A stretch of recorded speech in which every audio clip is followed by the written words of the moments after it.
नमस्कार दर्शक बंधु आप देखुं शक्ति न्यूज 18 आज मुख्य खबर जलीगला गंजेई चालान गाड़ी मालकानगिरी जिला चालानगुड़ा पंचायत अंतर्गत रेंगाबंध ग्राम निकट में आज सकाल 7 घंटा समय गोटे गाड़ी दुर्घटना हो निया लगिबार देखा मिलता। खबर पाई घटनास्थल में मालकानगिरी अग्निशम कर्मचारी माने पहुंची निया को आयत्त करथिले।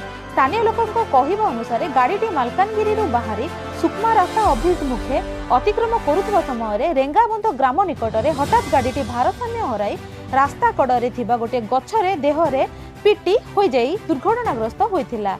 गाड़ी रे बसिथिबा दुई जन व्यक्ति बाहरी गाड़ीटी जाणीशुणी अग्नि संजोग करथिले। निया लगाइबा परे सेठारु दौड़ी पलाई जाइथिले। एहा पूर्वरु गाड़ी रे थिबा गंजेई पैकेट को बाहर करी जंगल मध्यरे लुचाई देइथिले, किंतु परे ग्रामवासी सहायता रे किछि मात्रा रे गंजेई जंगल मध्यरु उद्धार करा जाइथिला। परवर्ती समय रे ग्रामवासी खबर देबा परे दमकल गाड़ी आसी निया को आयत्त करथिला। तेबे गाड़ीटी संपूर्ण जली नष्ट हो जाइछि।